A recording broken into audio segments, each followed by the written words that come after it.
Hello. Welcome to another of the niche interest parts of my life. I've done a few of these reports. I'm going to do another report today.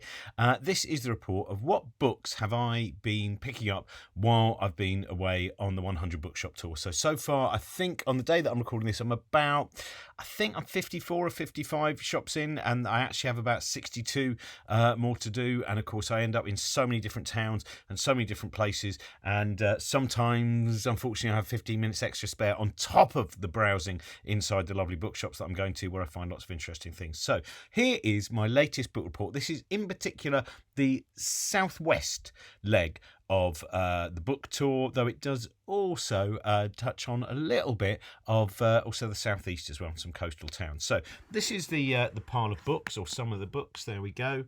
That I've picked up in the last week, really, approximately week. So let's just see. I haven't put them in any particular order, apart from an order of them hopefully not collapsing. So, right, I just wanted a book about Danny Boyle. So that was from the lovely kind of Crooked shop in Canterbury, which is for a homeless charity. Beautiful old Crooked shop with a slightly crooked door as well, crooked door, one way or the other. And I decided I needed a book of Danny Boyle interviews because I'm a great fan of some of his work, such as Trainspotting and Sunshine and 28 Days Later. So that means I'll find out more about him there. And then I also thought I need a Liv Ullmann biography, or autobiography, in fact, just some of her memories and stuff, because I'm a huge fan of Ingmar Bergman. And I just started reading little bits of this, and it seemed to have rather a beautiful kind of at times dreamlike quality, and then sometimes just a quality of extreme realism as well. So dreamlike and realism, that's a good mix, isn't it? That was also from the Crooked Timber Bookshop, which is not called the Crooked Timber Bookshop, but that's the name I'll go for the time being. And this is from Brendan Books in Taunton, and this is The Morning of the Magicians, which was one of those very important books in the 1960s, where people go, yeah, actually, the whole nature of culture that science has really kind of trampled on, and actually the truth behind the nature of the resonance of the unconscious of the. I like reading things like that as well. It goes well with my kind of Colin Wilson books. Then what else did I get there?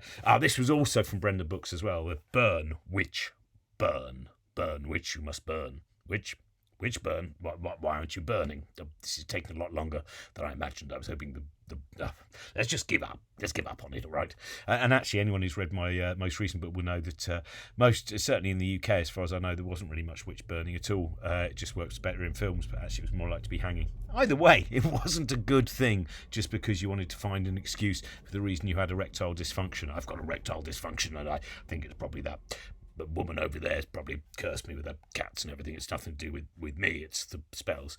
The man in the hospital bed died a terrible death, slowly and agonizingly breathing out his last moments with his eyes open, an expression of fear mixed with horror on his face. And this, by the way, is not the same as Night of the Eagle. Night of the Eagle, which some of you know, the excellent movie with Peter Wingard. American title was Burn, Witch, Burn. Not the same thing. And this is Mr. Bowling Buys a Newspaper, which was given to me by my friend Johnny Mains, and hopefully soon we're going to be doing something new together. And this is a very interesting kind of a thriller about a man who commits lots of murders, and that gives away nothing because that's pretty much where it starts. And he buys a newspaper to find out if anyone has kind of noticed that he's been a murderer. And it does definitely have, as other people have commented, it has a quality of kind of Patrick Hamilton, things like Hangover Square as well. Raymond Chandler was a big fan of that, so that was a gift from Johnny. Thank you very much. And then the next ones are, this is another gift here. This is The Girl, the Penguin, the Homeschooling and the Gin, which is a parody by Guy Adams of that very famous book that everyone loves with a horse and things like that, which I've still not read, but my dad likes a great deal. So there we go, that's from Guy Adams. Nice little parody there. And then this is a book from the Victor Wind collection. This was when I was in the Maritime Museum in Falmouth, and I got this particularly because it's got Eitel Calhoun, who's wrote some wonderful books, and was also one of the kind of slightly forgotten surrealists who is now fortunately far less forgotten. A great influence on Linda Sterling, who you might remember from such bands as Ludus and such books as Morrissey Shot, and such fictional appearances in films such as England Is Mine. I can't remember who played her in England Is Mine, the story of Morrissey. Then I got this, the Quatermass and the Pit, and this is a bit annoying in one way because I only recently sold my copies of the Quatermass Experiment and Quatermass 2, the BBC script. But this Quatermass and the Pit is probably my favourite of the Nigel Kneale Quatermass stories. I think for a lot of people it is, and I think it's also got an introduction by Nigel Kneale as well. So that was from the Pilgrim Hospice shop, I think, in Canterbury. This was also from the Pilgrim Hospice shop in Canterbury. This was Doris Lessing. I've never read any Doris Lessing science fiction. I think I might have only read Memoirs of a Survivor, so I need to do a lot more. So I'm going to read one of this series of books from her, and then this was a gift: The Quantum Curators and the Fabergé Egg. I'm going to be intrigued to read that. That was a gift when I was down in Mephigissi at Hurley's Books, so I will get round to reading that as soon as I can. And then there's I Am Dynamite, which many people have raved about. A book all about Nietzsche, and I've got lots of Nietzsche downstairs that I've still not really read. So this hopefully will finally get me, because as usual it's that Schopenhauer thing, isn't it? Which is, just buying a book doesn't mean you've actually read a book. And I do have, unfortunately, that annoying thing of going, well, it kind of is part of my brain now. It is part of my brain. But this by Sue Prideaux, it's meant to be fantastic, and I have started reading that. She's very, very good. Another thing from Victor Wind. This is The Infected Museum. This is actually the stuff that is on display in the Maritime Museum, which I would hugely recommend at the moment. There's some really beautiful, fascinating things. I'll see if I can. He's got kind of the skeleton of a unicorn that has been made. There's a really wonderful kind of angel mermaid figure that is really, well, pretty much the centerpiece there. So go to the Victor Wind part of the exhibition in the Maritime Museum, and go also and see the sea monk, not sea monkeys. These were kind of monks who also had the body of fish, so they were like mermaids, but mermonks. Didn't know about that. These were also from Mephigissi. I couldn't resist buying a few of these. I always like to have a few old science fiction magazines, and this one's got a profile of Ray Bradbury, and then this is an old New World science fiction one. John Brunner. So I wanted to read that. So another nice cover to have in the collection. And what's it? This one has got. Why did I get this one? Let's just see if there's any. I think I just got this one. I think there was no particular lure beyond the cover there, and this one because it's got part of a Robert Sheckley novel in it, which in fact it turns out I've got that novel anyway, but it's nice again to have treats, isn't it? This was given to me by Alex Kendall while I was in Mephigissi. This is called Homemade Music, and Alex has written a book which is all about all of the albums that he used to basically record on C60 and C90 tapes, make the little album covers, and he just goes back and listens to all of these albums that he made from his early teens, and it is very, very funny what I've read so far. So that is Homemade Music by Alex Kendall. This was a book that I got. This was on my way to Liscod, or in Liscod. I think this was the British Heart Foundation. Just a great The Story of the Heavens by Sir Robert Ball, and it's just got lots of nice kind of plates, and there's some brilliant illustrations amongst. There we go. There's some craters of the moon and stuff like that. So that's why I've got that one. I quite like that. Oh, there they go. I knew they would not balance on the topsy-turvy way. It was never going to work that way around. Did Darwin say anything while I was down there? Because okay, just checking. And this was another gift from Johnny Mains. Lovely gift. This is a book all about Rasputin, as played by Tom Baker. There we are, with a lovely picture of Tom Baker on the front as Rasputin. And of course then ended up, after that, and showing the strange lot of actors that, he was back working on a building site when apparently found out that he had the part of Doctor Who. This was just intrigued me. I was walking out of the bookshop, the Snug bookshop in Bridgewater, which unfortunately a lot of people couldn't turn up for because the traffic was absolutely terrible. This is the autobiography of Ethel Firebrace, and it's a kind of spoof autobiography with just occasionally rather kind of silly and here's my Auntie Belle in action playing tennis. And I just saw this on the way out. I had no idea what it was, and it looks like it's quite an interesting book, so I'm glad to have that. This one was from, can my memory keep working? Yeah, this again actually from the homeless charity shop with the crooked timbers, Daydreaming and Fantasy.